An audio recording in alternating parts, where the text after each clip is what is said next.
Hi, this is Phil, and I'm here to tell you all about the Capes and Lunatics Patreon. Get early access to all of our interviews, including the monthly Chichester chats with writer and comic book legend D.G. Chichester, new episodes of classic Capes and Lunatics shows, including The Quantum Zone, This, That, or the Third, and many, many more specials, all completely uncensored. Access starts for $3 a month, full video when you pledge $5 a month. Check out the link in our show notes or go to patreon.com/capesandlunatics. Hope to see you there.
Hello, everyone. Welcome back to another episode of the Capes and Lunatics. It's me, Phil. Lilith is not here. Will is here. And, of course, we've been doing a lot of guests lately. We've got a very special guest. We're going to Mr. Ben Raab. How are you, sir? Great, guys. Thank you so much for having me. We were going to talk some comics. We will talk some comics. But then we are excited because Will and I, we jump on every week to do a Green Lantern podcast. Of course, we were talking about your run from back in the day. Mm-hmm. But every week when we jump on, Will and I, it's like, did you watch Quantum Leap this week? Did you watch Quantum Leap this week? And ladies and gentlemen, I mean, this man works on the show, so this man is the executive producer of the show and a writer. Yes, co-executive producer. Okay, the ladder below, the rung below. It's not executive producer. You know what? This Will tortured me because when the season premiered, like he was traveling for work, so I was like, "Did you watch the premiere yet?" He's like, "No," and I just wanted to be like, 3 years. They haven't seen it in 3 years. Yeah, don't spoil it. Yeah. Well, and I think that was a really interesting move because it throws some roadblocks up between Ben and Addison, and I think another. At least from this side of the seat, it gives you guys a chance to rotate in the other members of the team, so you get character moments between, like this last episode, the heavy episode that we were just talking about. You get all those interactions between Ben and Magic, which worked out really well. And I assume, and I have no knowledge, but I assume that we're probably going to get additional interactions with maybe other members of the team coming up. You can neither confirm or deny. I know. So we'll just have to tune in and see. He just wanted to spend the week with Ernie Hudson. That's all that was about. No, listen, I mean, we at the bare minimum, we at least get to spend a couple of days, with him and the rest of the crew back at the headquarters, because that's sort of, when we shoot out on our stages, those tend to be, less scenes per episode. It's sort of our B stories that connect with the Leap and everything. So we get them for a couple of days and get to sort of, be with the crew, and then the rest of the time it's Ben and the guest cast and Addison. Nice. Well, and that must be really, just kind of awesome to be able to be on set. You mentioned that earlier. I wrote this, and now I'm giving it to the actors, and you get to see them perform it, which just has got to be awesome. I mean, there's no other way to describe it, right? It's incredibly gratifying, and all the time they make it better than you wrote it. I mean, that's the way they breathe life into it, and they do things that, you see it in your head as you're writing it and you put it down on paper, but it's their breath, their existence that sort of gives it life, and it's always pretty amazing to see and incredibly gratifying. And I'm very lucky to be working on a show that shoots in Los Angeles. I mean, every show I've worked on up until this show, I mean, I've been in television for 15 years, was shot somewhere else. It was, Warehouse 13 was 5 seasons in Toronto. The Berlantiverse shows were all up in Vancouver. When I was on Legacies, that was in Georgia. So like this, when we got this the break after when Legacy's wrapped and we started working on this show, it was like, I wanted to take a break, and I said to my writing partner Derek Hughes, I'm like, we got to tell our agents, like, whatever show comes next, I just want it to be local and like first season. Like, I don't want to jump on a show midstream like we've done for the past several years. And lo and behold, Quantum Leap came along, and it was shooting in LA, and it's first season, and it really worked out, and it's been wonderful ever since. Nice. So I assume you guys, you and your writing partner, have probably since you started day one, put together a story Bible. I mean, the whole schmear, right? The whole enchilada. Well, the original show creators, who started, with us in season one and then left midstream, Stephen Lillian and Brian Winbrandt, who hired us, along with Martin Giro, our executive producer now, they had already worked out a lot of stuff in advance. So, but because the episode that was originally shot as the pilot eventually became episode 6, we had to sort of re-break a new pilot and a new sort of long story for the season. I mean, again, they already came in with a lot of the material, and it was just us sort of, like, they had all the characters, they had their backstories, they had a lot of that, but it was about us contributing to that and sort of populating, the series with the things that eventually, whether it's, taken from the old series or new material specifically for this one, how could we sort of find ways to organically work them together and make this a true sequel, not a reboot. It's never been a reboot. It's always kind of been a sequel. Excellent. Yeah, I mean, so when Will mentioned being on set, and two things. One is there a lot of editing as you're doing it, or is it pretty much set in stone once it gets in the performer's hands, or? No, changes can happen on the fly all the time. That's one of the reasons why you saw this town shut down during the writer's strike, is because our presence, for those of us who are lucky enough to be able to go to set, right? Local shows, obviously it's a lot easier, but shows that, would have to travel to other locations, a lot of times the writers weren't lucky. Studios might not pay to send them. And therefore the changes that happen where, an actor bumps on a line because it's too much in the mouth, or it doesn't make sense, or it doesn't track with something from my character that I did as an improv in a previous episode that you haven't seen because the cut hasn't come in, and therefore you don't know.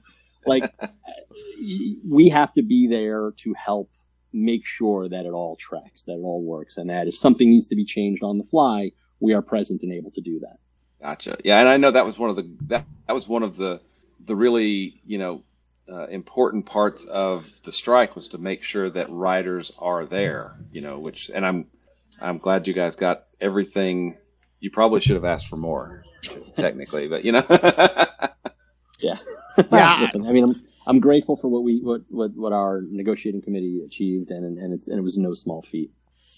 But I mean, this Raymond Lee, I mean, who plays Ben, again, it was just like with Scott Bakula back in the day. I'm like, you got to be a pretty impressive actor to pull out that lead role, because it's like you're acting with a different cast every single episode, and it's like, okay, well, this episode, you might be an 18-year-old guy. Next time, you might be a 62-year-old woman. It's all your parameters change from week to week. It's impressive. Well, that was something interesting.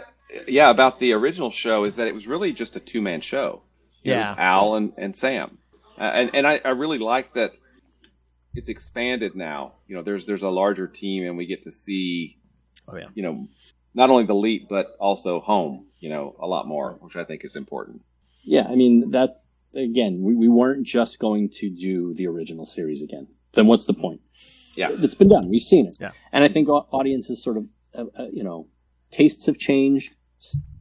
Styles of television has changed. So much has happened between, the late 80s, early 90s when the original was on, and now, that I think we've found a lot of times, a lot of the decisions that are made because of budgetary reasons, because of production reasons, and we're able to do a little bit more, and therefore that gives us a little bit more leeway. And again, to make this show unique, putting a love story at the heart of it, really, I mean, that's it opened the world up so much more, and giving him a team. I mean, again, you always referred to Gushy and everybody back at HQ. So it's like, why not see those people? Why not see the ones that are actually doing the work? And I don't know. kind of a family show, and they are his family. So yeah. Well, and you guys, you haven't shied away from. I mean, with Ian's character on there, you've made LGBTQ stuff front and center. You've made race front and center, like the last show. I mean, my wife and I have been rewatching the original Quantum Leap recently, and she likes to point out the casual misogyny of the period. Very casual. And, a little too casual, I think.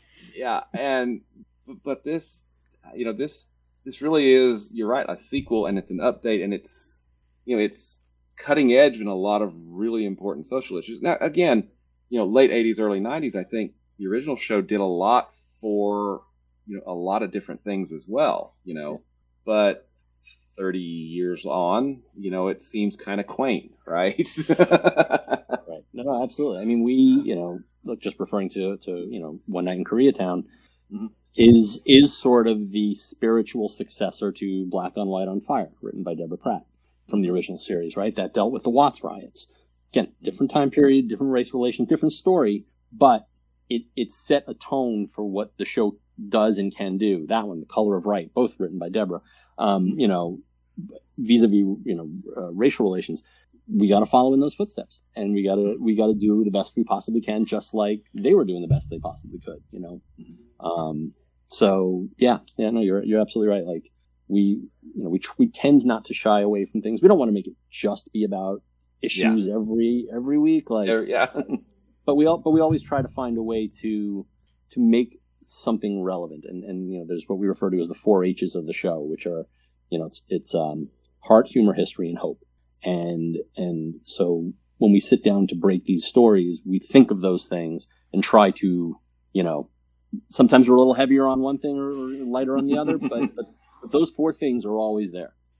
Yeah, because I think before we jumped on, you said, the next episode in 2 weeks will be more lighter episode. I'm like, I hope so. I mean, we got the crushing stuff with Ben and Addison last week, and then we got this episode. Magic's in his alcoholism. It's like, oh, you're killing us there. Yeah, of course. So is there like a personal thing here for you? Because I saw you did post that, about how much this episode meant to you and like your co-writer, or is it just, just all the blood, sweat, and tears you put into it? It's that. I mean, I am neither part of the Black community nor the Korean community, so I can't speak to the characters and their lived existences as we try to sort of portray them on screen. My writing partner is Black and Japanese. He's not Korean, but he's part Asian. He's from California. I'm not from California. I wasn't here when those were happening. I was in college. Our director is a Black woman, Tamika Miller. So, she had a very, specific point of view on the story that, even though, again, she wasn't here, she related to it on a lot of many different levels. The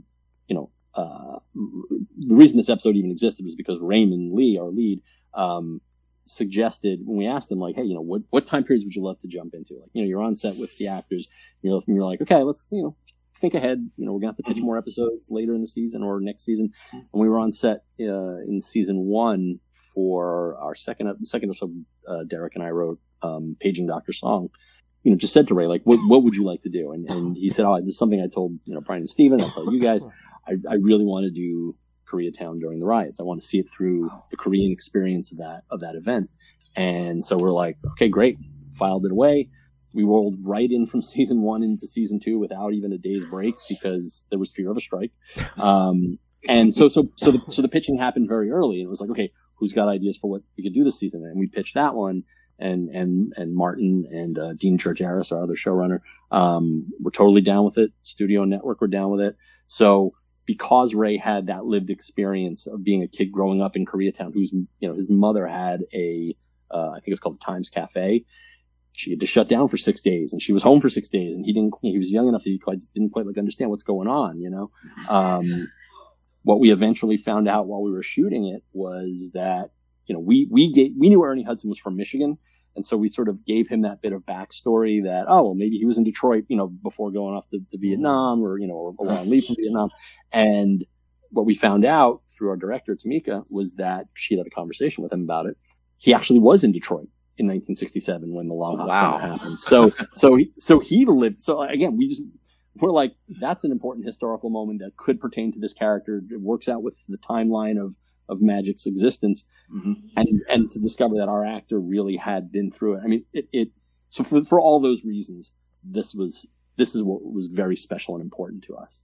Nice. Wow. So I again, Ernie Hudson's just such a good actor. You just think, oh yeah, he's just acting, but yeah, it's the personal experience. Okay. So this was episode 5. Are we getting a 22 episode season this time out? Or no? We're a 13 episode season. Okay. The first 8 episodes were, which basically leads up to what we call our mid-season finale. Were shot. 6.5 of them were shot before the strike happened, and then like part of 7 and all of 8 were shot the very beginning of the strike, like those first couple of weeks, and then the crew finally got their hiatus, and we went dark. We have 5 more episodes that we are in the process of writing, hoping that the actors get their fair deal so that we can all start come back to set and play together again. But season 2 will likely only be 13. Fingers crossed for more for next season. Well, in a perfect world, how many seasons would you want this to run? I mean, I'm sure you don't. I'm not asking about the story, okay? Yeah. But if there's a story arc, would it be a 5-season, 7-season? Would this still be running when my granddaughter is in college, or? It's a fair question. I mean, it is a show with a very what's the right word? Reusable is not the right word, but it's kind of an evergreen premise. That's what it is. Mm-hmm. It is something that the notion of someone going into the accelerator and righting past wrongs, that's eternal. So I believe it could last for a very long time. I mean, I know the reality of television is that things do have a shelf life. But I feel like we've hit a really great stride this season. And I think, there's just, I don't know, it's just, I'm having one of the best work experiences I've ever had, working with some of the best people I've ever worked with. And I would really like to see them get to do this for as long as they want to do it, as long as I can do it. Happy to be there. I mean, we can't get enough. You give us as many episodes as you can, but it's like network TV, the streaming, all of it is it getting more rare that to get a 22 episode season? Or it seems like more shows are doing like 13 or 16 or whatever. Even 10. Yeah. Well, streaming definitely. Yeah. No, I mean, the last 20 plus episode show I was on was season 7 of Arrow. Mm-hmm. Right. Season 3 of Legacies ended up at 20, but only because the pandemic kicked 4 episodes from season 2 into season 3. But yeah, it is. It's becoming a lot rarer, and it's not so common. And I mean, I think there is a little bit of a lull when you get to sort of like 14, 15, 16 sometimes. If you're going to 22 or 23, but like 16 to 18, I think is a real good number for episodes. Like our last season, Quantum Leap was 18 episodes, and I don't feel like there was anyone that sort of felt like, no filler. Yeah, it didn't seem like no. Well, yeah, there was a really strong driving plot for that too. With the evil leaper or pseudo evil leaper. Sorry, and everything that was going on, which actually brings up a question for me. The Ian that leapt back to kind of kick things off is now in a timeline that no longer exists because he changed things potentially. At least that's the way I read it. Right. Mm-hmm. My brain hurts. Okay. It's time travel. Literally, and there are, we have some amazing writers on staff, and some who really grok to this stuff like easily, and I'm just going, okay. Regardless of my background in genre, there's just some things that I'm a lower order of primate, and I will never quite grasp that. I don't know. I mean, the original reason we reached out to you, because I mean, you were a comic book writer, so it's like that doesn't strike your comic book writer mind. It's just again, like I'm aware of it. I get it. Like the scene in Endgame when they listed off all the things and like when they were explaining time travel, I'm like, yeah, totally makes perfect sense. You use all these perfect examples, but if you ask me to have a conversation about it, I can't do it.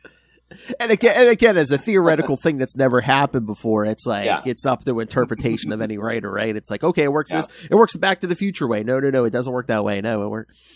So when I was on Warehouse 13, we were doing an episode that had a time travel-ish element to it, and I'll never forget the head of the studio at the time. After our showrunner laid everything out, explained it, and he's like, "Well, that's not how time travel works." and our showrunner was like, "It's not real." So, anyway. Gotcha. So with, I mean, we were talking about genre. I mean, and comics in particular. You've written for Marvel. You've written for DC. Have you wanted to go back and do or have you done comics since you've been in Hollywood at that point, or have you been mostly focused on the screenwriting? Mostly focused on screenwriting and television in particular. It's funny, Derek and I we are working on a comic book right now with Pete Woods, an artist that I worked with on Excalibur ages ago. Hey, listen, this is the perfect segue into talking about my career in comics, isn't it? I started in '93. I was an intern at Marvel. Worked my way up to assistant editor. Was on the X-Men books for 2.5 years. At that time started, writing freelance, which was like a dream come true, right? It was literally my dream job. Because I was an X-Men kid growing up. It was Claremont, Byrne, Cochran, Paul Smith. That was my era. And, so to be able to, the reason I even got the job in the X-Men office was because I was working in special projects, which was trading cards and posters and all those things. So under Bob Budiansky and Tom Brevoort and Glenn Greenberg. And, they were doing I think it was the 1994 Fleer X-Men trading card set. And I think it was a painted card set. And my job as the intern was to gather reference for the artists and send it out to the artists. Well, I knew page and panel where to find the right shots. So I was constant. I was in that office on the daily, and Bob Harris, saw that I knew what I was talking about. And when it was, it was 1993. So, Marvel was still growing, right? This is before the bottom dropped out. Yeah. And, he was about to promote his assistant, and, this was an internship, and it was a paid internship, but it was like finite. You have 4 to 6 months to make this work and get hired, because the company keeps expanding. If it works out, great. If not, good luck, kid. Yeah. And, lo and behold, the guys in special projects were like, "Hey, we can hire you." And I was like, "Oh, cool." I was like, "All right, a job. That's awesome." It wasn't my dream to work on trading cards and posters, Yeah. Honestly, all the comic stuff is happening right here. I want to be part of that. And then to my surprise, Don Daly, the Punisher editor at the time, was about to promote his assistant, Tim Toohey. And he was like, "You want to be my assistant?" I'm like, "Ooh, comics." But I don't love the Punisher.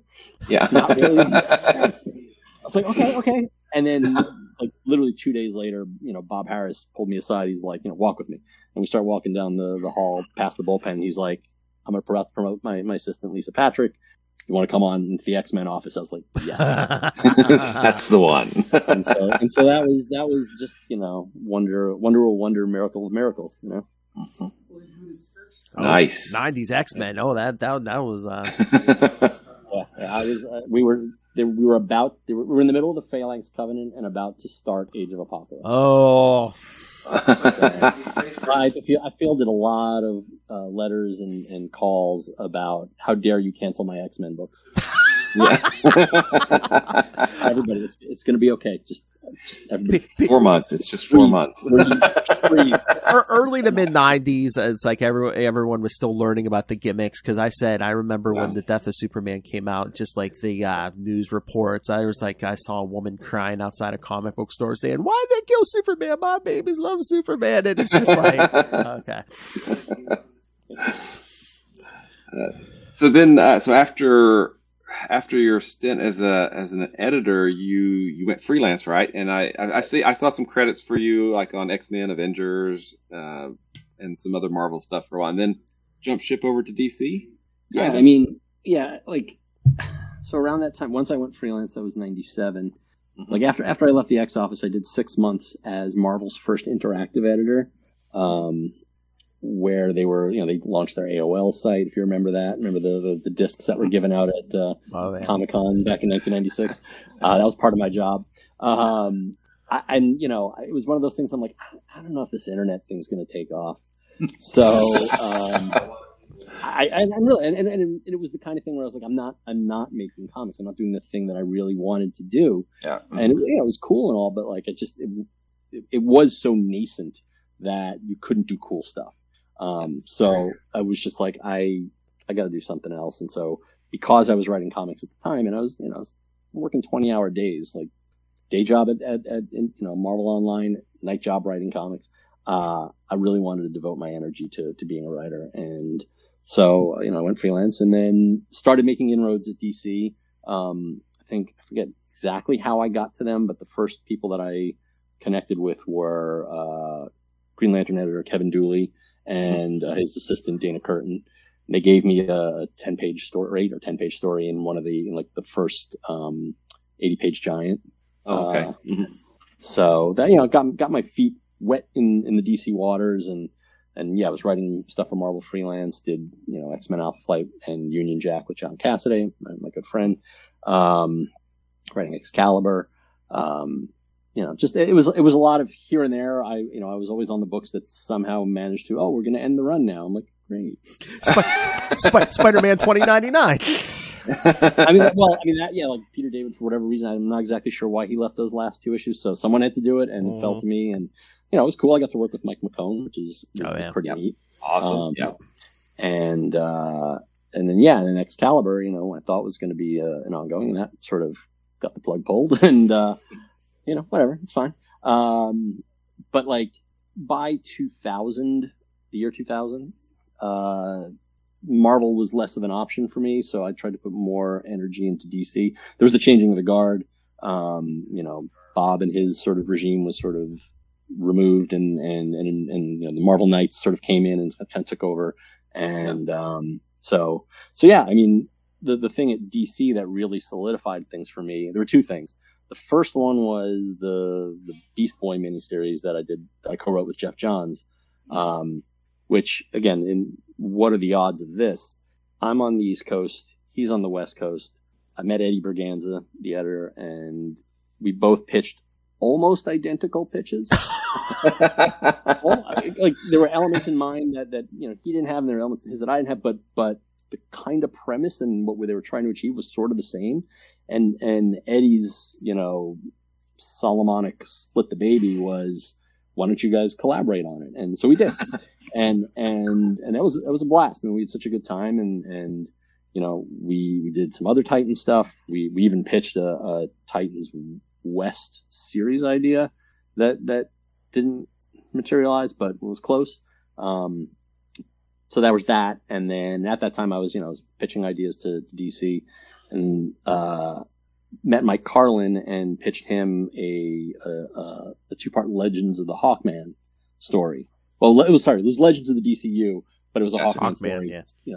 Set in the Silver Age. That he really liked it, and this was sort of around the time that DC Direct was gearing up to release the Hawkman Hawkgirl 2-pack action figure thing. So let the merchandise drive the editorial. Worked out great for me, because they're like, well, let's not just do 2 issues. Let's turn your premise into a 3-issue prestige miniseries, which awesome. They had an editorial review process at the time where all the senior editors had to sign off on it. And again, this is definitely a massive humble brag, but it was sort of a highlight moment of my career. And, where writers were insecure and needy. So, this was exactly the kind of thing I needed to see. When, I got Mike or someone, I think it was Mike, sent me the review sheet, and, he had his thoughts. Dan Raspler at the time had his thoughts, and then Denny O'Neil wrote just a single line, which was best take on the Hawks, ever. Wow! From the man himself. Jeez. Dead, I'm dead, right? I can die now. All good. I don't have to write it. Don't let him do that and ruin his impression of it. Yeah. But that was a huge project for me, and that I got to work with Michael Lark, who his art's just, it was the perfect Silver Age style artist for that story, and so that work got the attention of Bob Schreck, who was editing Green Lantern at the time. And so that's how I got into that lane, and ended up landing on Green Lantern. Writing Kal Rayner, the greatest Green Lantern of all time. Oh, okay. All right. Cal's my favorite. That's a Hal Jordan fanboy over there. Yeah. It's funny. I always said my favorite is Abin Sur because he brought it to Earth. Oh, yeah. Nice. I know, it's a cop-out. It's a way to not choose between any of the exactly. So what we do on the Green Lantern Sector 2814 is we've been rereading and kind of going over the stories since basically the number one of the 1990 series, and there was a lot of those issues by a writer that we don't really talk about for a lot of reasons, which I'm sure you're aware of. But yeah. So, but as we were going through it, it was for me. I didn't necessarily give a lot of those issues a chance when I was reading them because, hey, look what they did to my hero, right?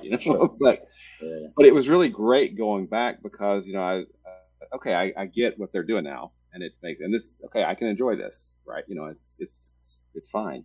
But we looked at, Ron Mars's arc. We looked at, which was 6-7 years, on the title, and then then Judd Winnick's work on the book, and then we got to your run on the book, and we're like, okay, hey, we're doing this.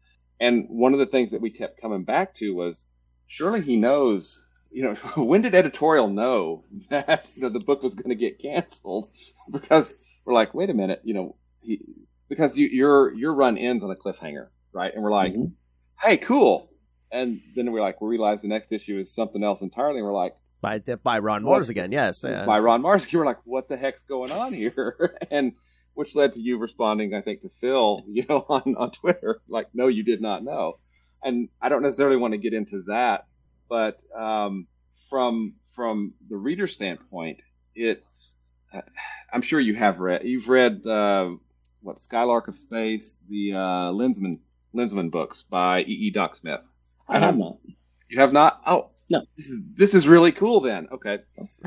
One of the things that it's golden age sci-fi. Yeah. So it's, I know of it, but I've never read it. It's problematic in a lot of ways. Don't get me wrong, it really is. But one of the things that the main character of the Lensman does is he infiltrates these criminal organizations, and because he's so good at his job, he goes up in the ranks, and then he takes them down, and he keeps working up. It's really, but it really struck me the similarities with what you kind of had Kyle doing during your run, and I was like, I'm wondering if there's something similar here. So I finally get to ask that question, and the question is no. Okay, great. Yeah. No, it's I haven't read my run in forever. All my comics are at the back of a storage space that I can't access because I got too many action figures. So I bought my own run back, and I just reread it a couple weeks ago. The premise of it was literally stated by Kyle, where he's like, it's Star Wars meets Donnie Brasco. Like,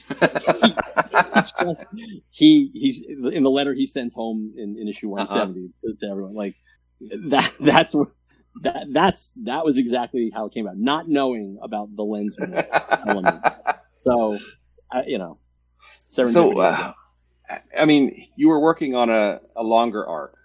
Obviously, we know you were, because that you just don't end the way it ended. Can I just hazard a guess? Is you did not get a lot of notice when your run was coming to an end? Because I've heard this from other comic writers, so it would not surprise me that you're just like, oh yeah, by the way, next issue, yeah, you're not doing it.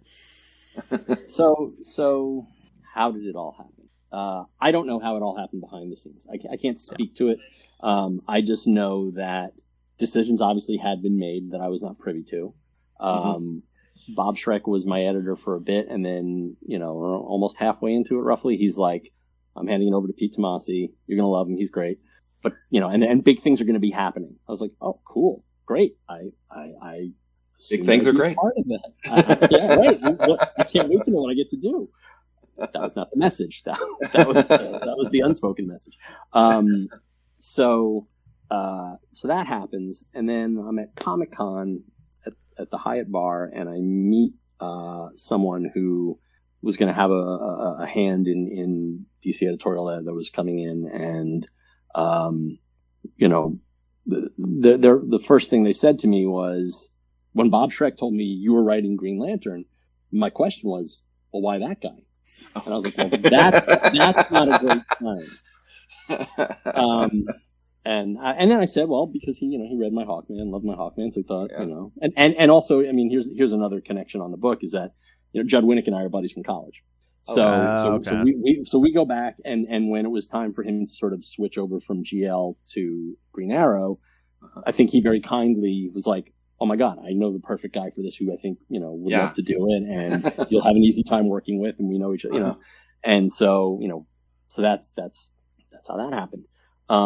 But it wasn't until I read in Wizard magazine that Hal Jordan was coming back and that Jeff was going to be bringing him back that I learned that I was no longer writing Green Lantern.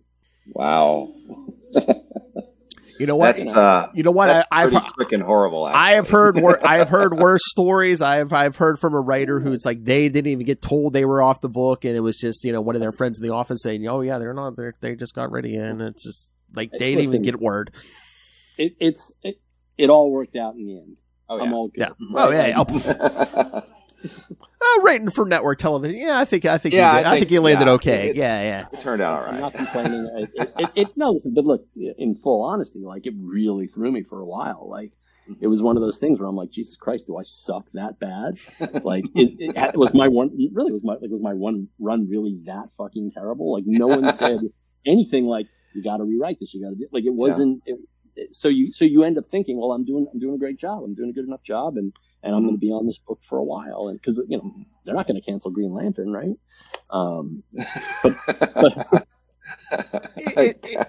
it seems like it's the nature of comics, just from what the people I've talked to, and more it's more. It's just like it seems like it turns on a dime. There's no warning. I mean, these days it seems like a lot of writers only get like a year on a book, and it's just like, okay, we're going to reboot, new number one, new writer, and it's just. Yeah. Mm-hmm.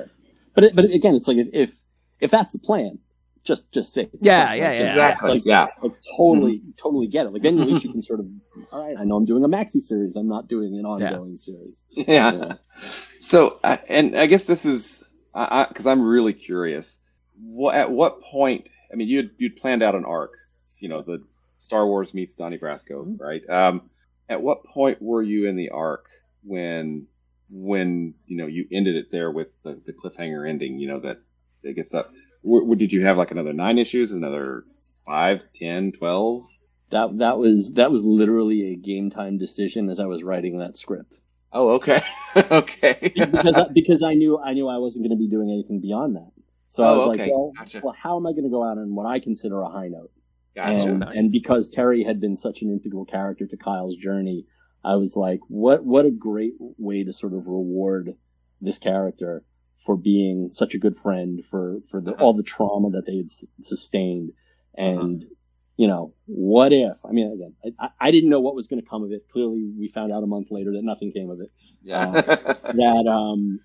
How to put the ring on the finger of a gay character. Like, again, this was before Alan Scott came out. This was before any of that stuff. So it was like early 2000s, yes. yeah. So it was a little bit of a Hail Mary. It was a little bit of a fuck you. But It was definitely as I'm sitting there writing those last couple pages of that book, going, how am I going to end this? I was like, oh, I know.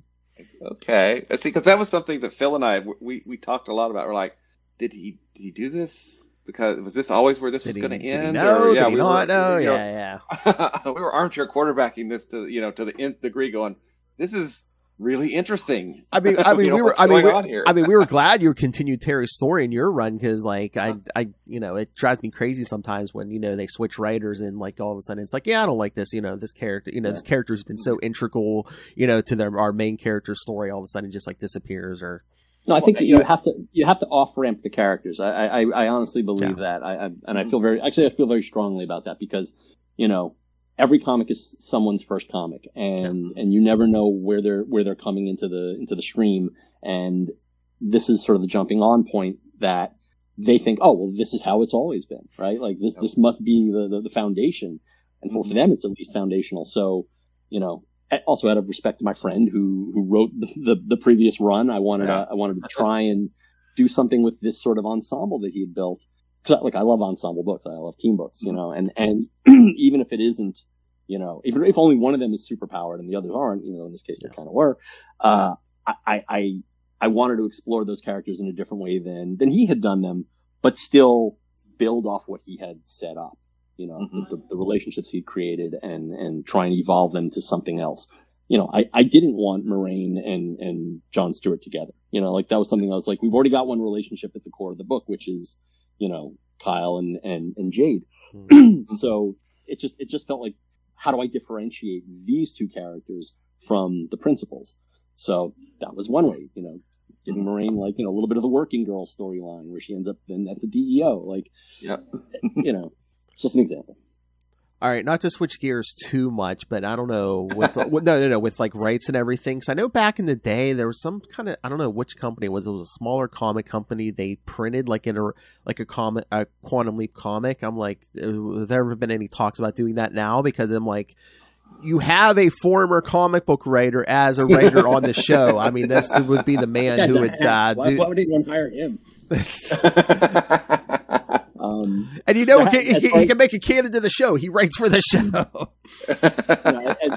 As far as I know, there's been no conversations about that. The last time I worked for NBC Universal or UCP, we did a Warehouse 13 comic, which was tied in, kind of tangentially to the show. Never really impacted the show. I don't know. Like I said, no one's come to me about that. No one's brought it up. It would be hard to do that while making the show, just because it is such a full-time commitment. But there are, it's one of those things that it's a great opportunity for lower level writers or support staff to sort of get a writing credit on something and get published who've never been published. I know, when the Berlantiverse had, some of their stuff was adapted into comic form. Some of the writers. Oh yeah, like the Arrow stuff. They got to do that. So which again, it's really great. It's often you make a little extra money. You get your name out there. It's wonderful. It's but as for Quantum Leap, as far as I know, no plans. So I figure, release that between seasons, it kind of keeps the brand like fresh in people's minds too. Yeah. You can also do webisodes. Yes. Well, you, I think I remember seeing a credit for you on a Star Trek book as well, right? I did 3 issues of Voyager for Marvel in the 90s, and then I did a Wildstorm put out like a prestige format thing where I did a story that was it was kind of like a sequel to the episode where Captain Sisko goes back into the body of a science fiction writer in the 50s. I forget what that one was called. But yeah, it was like, I tried to sort of pick up where that story left off and tell something different. A long time ago. Gotcha. Oh wow! I think I found a little Christmas present in Will. We have a friend who's a huge Deep Space Nine fan. I can get you one. Oh, nice. Oh, I gotta get through all those action figures first. Once I can read those out, I can find what box it's in. Oh my God, Will, can you imagine that? Like Lilith, happy. Oh, her birthday's around in December too. I'll be like, oh, here, happy birthday! Not only is it a DS9 comic, it's signed. There you go. Okay, here's a question I had on Comic Wise, Ben. Is there any character at Marvel or DC you did not have a chance to write that you would love to have a crack at some point? I mean, I know everyone, they say every comic writer has like a Spider-Man story or a Batman story or a Superman story. No, I don't. No, I honestly don't. I'm the guy that doesn't.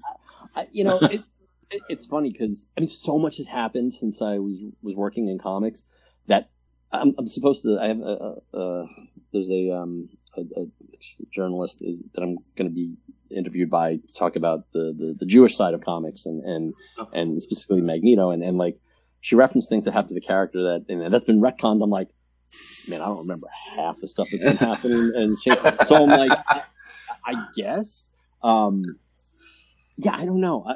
Okay, no, I take it back. There is one thing, God damn it, but I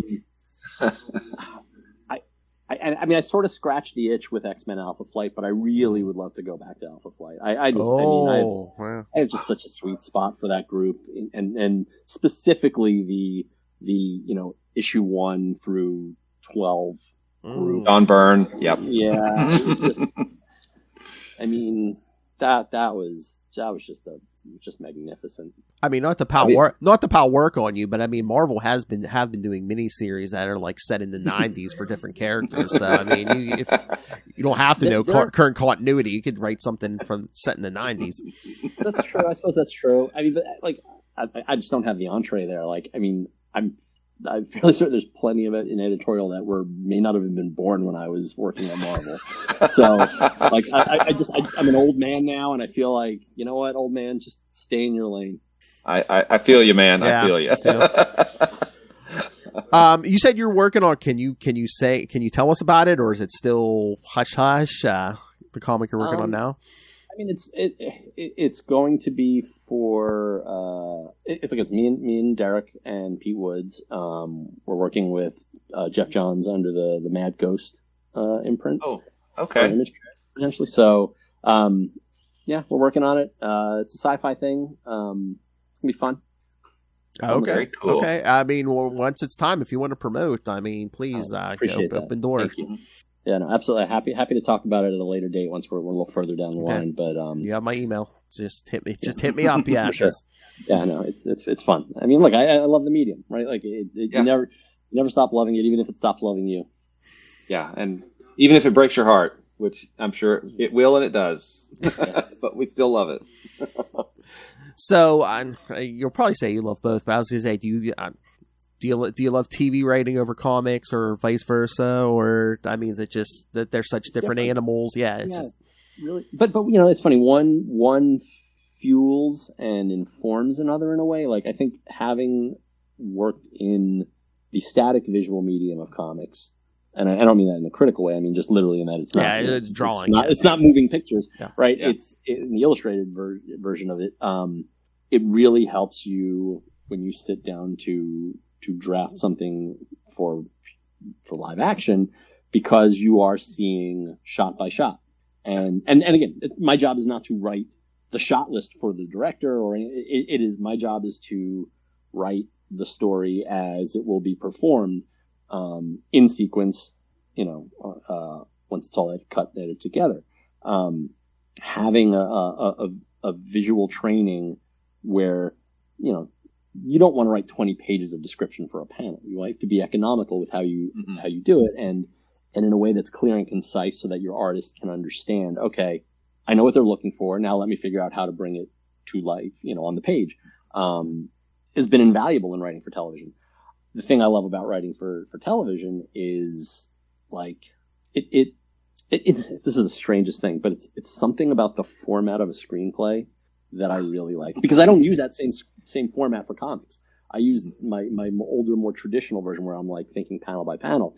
This, it's like, it's literally like you're listing it all out as you're writing it, because it just, it's formatted for you in whatever program you use. But there's just something about that when I read it and when it's done, the way it looks on a page. I don't know. There's just it's an odd sort of totemistic thing that I just, at the end of the day, I enjoy seeing it like that. Oh, that's weird. Nice. I get it. I completely get it. You probably and I may be telling something about myself here. You probably have a font that you prefer too, right? What is it? It's well, I mean, obviously Courier for for scripts, but for comics, I tend to go with. It's not very sexy. It used to be. Hold on. Let me look. Let me see. 'Cause I was working on something. This is. Oh, really? Oh, I'm doing it in Helvetica now. Helvetica, okay.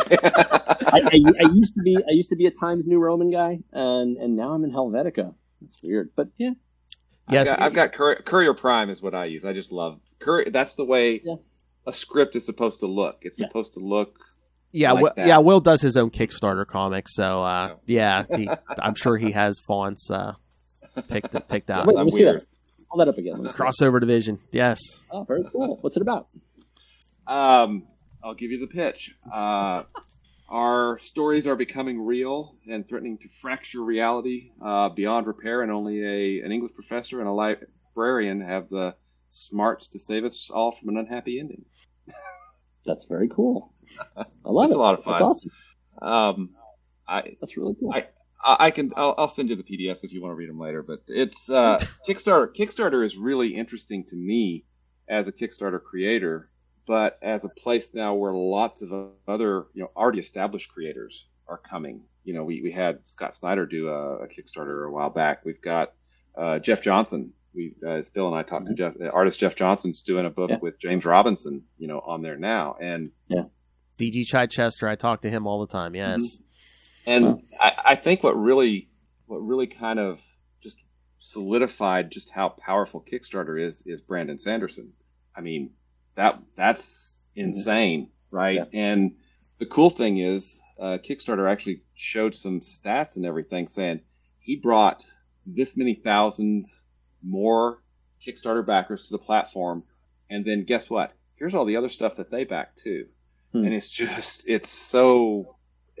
really, I think the last time I was talking to one of the Kickstarter people is that it is the category on Kickstarter that has the highest success rate. I think 70% of the projects that launch in the comics grouping category succeed, which is that's cool. Way higher than anything else. It's the community around Kickstarter comics is really great, and there's no crossover really with, pardon the pun, with the direct market. I mean, it's two separate markets, right? Mm-hmm. But it's the people that I've talked to, it's just so freeing because, hey, we're going to do whatever we want. Right. We're going to put it out there, and it's great. Yeah, no, I think it is in a weird way a very great equalizer because it's like there is no gatekeeper. There is no one to say, no, you can't do that. It's like, no, if enough people fund it, yeah, I'm doing it. Exactly. It's pretty awesome. Yeah, it's a Quantum Leap creator, Deborah Pratt, she just launched a Kickstarter for she's doing a graphic novel called Warrior 1. So everybody get out there. Order. I got to write that down. Warrior 1. The number 1 or spelled out? O-N-E, spelled out. Warrior 1. Yeah, it's right. Derek and I and our the publisher of our indie comic, Living in Infamy, have been talking about doing a Kickstarter potentially for the 20th anniversary of that. That would be awesome. I mean, you've already. You guys ever saw that book, but like it was the first thing I did after I was fired from Green Lantern. like that being fired from that book begat this miniseries. I mean, you've got the work. The work's done. Throw it out there, and I mean, a nice package though. I want to make it a special thing. Yeah, and that's a whole other rabbit hole you can go down. We just did a hardcover of the first 4 issues, and I'm like, I got to have a ribbon. I want some spot varnish on the front. Mm-hmm. They're like, dude, somebody better stop me. I'm going to keep making little stupid decisions, okay? Right. That's funny. All right, before we let this man go, Will, I think we can agree if he wants to use our name or the name of the podcast or anything in an episode of Quantum Leap, he is more than welcome to. Actually, so Ben leaps into a podcaster talking about comics. Yes! Exactly, yeah. I don't think that's any winning television there. That's a really good challenge for you guys. But someone's trying to kill him. There you go. One of the things from the first season is that the all bets were off on what time frames he could leap into. Yeah, it doesn't have to be his the Old lifetime. West. It doesn't have to be his lifetime. Yeah. Is that pretty much still on? Okay, awesome. That's good. I like that vaster tapestry of history. I think that makes it grander somehow. Is that one of the fun parts? Is at the beginning of a season where you like, okay, what time periods are we going to hit? This season, each episode, you have to pick a different date and like a different year. Absolutely. I mean, without giving anything away, we've got an episode coming up that sort of goes a little further, and we don't, because we've sort of broken that barrier. Mm-hmm. We don't really have to talk about it as much. It's just whether or not we'll be able to tell a good story in that context that we can produce in 7 to 8 days. Gotcha. Realistically, produce and make work in that time period. Let's see. We need in comics. If you have time travel, you've got to go see dinosaurs, Abraham Lincoln, World War II. What am I missing? Right. And monkeys. You got to have monkeys, right? Yeah, that's true. All right, I am out of questions, William. Do you have any other questions for this man, this has really been awesome. Yes, thank you, sir. Great talking to you, and thank you so much for the show. It's something that both my wife and I enjoy a lot. Yes, it's something me and my wife too. Yes. That's very gratifying, and I appreciate you guys watching, and I appreciate you having me on to talk about my comics past and the show and. I mean, we were just excited when we thought we were going to talk comics. Then I was like, oh my lord, he works on Quantum Leap. We talk about every week. Yes. Which when we do a show on, we're just like, oh, did you watch Quantum Leap? Oh, how good was it? Yeah. That's great. So appreciate that. And again, when you're ready to promote your comic or anything else, like I said, open door policy. You have my email. Please reach out. Absolutely. Or if anyone from the cast from Quantum Leap wants to talk, please send them our way. Okay. All right, everyone. So yes, the great Ben Raab. Thank you so much, sir. Go check out Quantum Leap. And keep an eye out for some comic he has coming out soon. Exactly. All right. Thank you, sir. Thank you. Thanks.